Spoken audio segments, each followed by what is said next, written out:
After a 2-year absence in theaters, Marvel movies are officially back. Now, amongst so many things going on in the world, the release of Black Widow represents a return to a sense of normalcy for most of us. A time where Marvel Studios released film after film in their shared universe for over a decade.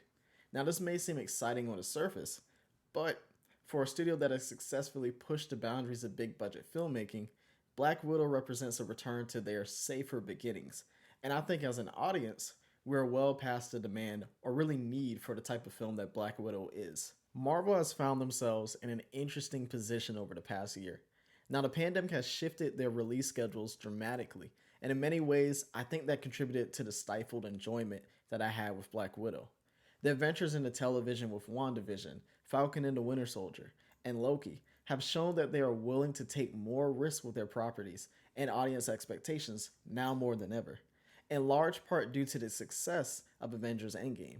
Now, in a perfect world, Black Widow was supposed to be released before the Marvel television series. The first plan to release being Falcon and the Winter Soldier, but of course, WandaVision became the first show to release instead. And I think the success of WandaVision will turn some people off on this film. WandaVision was inventive, very whimsical, and had the sense of adventure and discovery that comic fans and general audiences just adored. And I think Loki managed to accomplish much of those same things.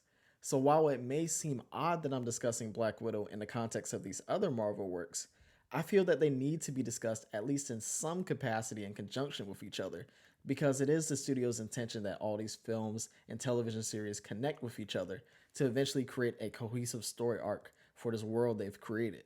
Black Widow seems to be a film trapped in time essentially. It's something I believe should exist, but more so 10 years ago rather than now. The film follows Scarlett Johansson's Natasha Romanoff during a period between Captain America Civil War and Avengers Infinity War. Now, Natasha is on the run from the US government for aligning herself with Steve Rogers against the Sokovia Accords.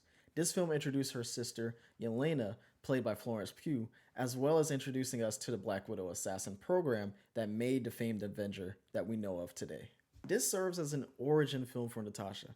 I always find it hard to do an origin story for an established character, especially one that's been in the cultural zeitgeist for over a decade. People are more than familiar with Black Widow, so a film like this has to earn its right to exist through its storytelling, and this one just doesn't accomplish that task. While yes, it is interesting to wonder what certain characters did during these long time jumps in some of the most recent Marvel films, Black Widow's story feels rushed, unearned, and more like an advertisement for Marvel's future projects more than anything, by introducing new characters but not really giving the audience too much of them, implying that they will be mainstays in future projects. In regards to filmmaking, Marvel has a formula at this point, and they could probably write the most interesting filmmaking brochure on how to get audiences to gawk and awe at the screen while stuffing your face with popcorn. The action scenes and set pieces are just eye candy to behold, and they will look amazing on the silver screen if you choose to see it in that way.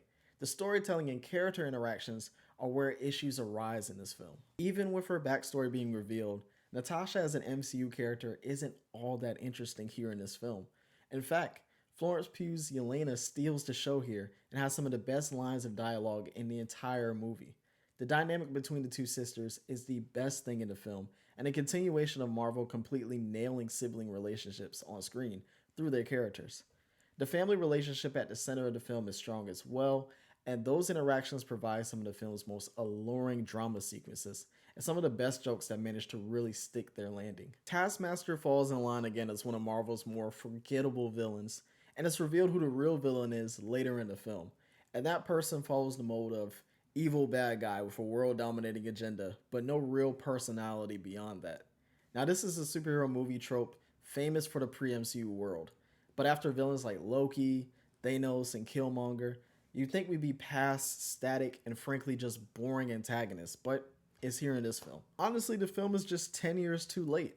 Black Widow deserved a film at the beginning of this MCU saga, especially considering that she was an integral piece of that first decade of this cinematic universe. It's a decent action film that will entertain you with its action and set pieces, but overall it's a film that feels like it was made in a bygone era in order to do justice to this character and to the actor. It's a film that's finally here, of course, but not one that audiences or the character and the lead actor in his role for over a decade, really deserves. Now, I would watch the film if you were just looking for something to entertain you for a few hours.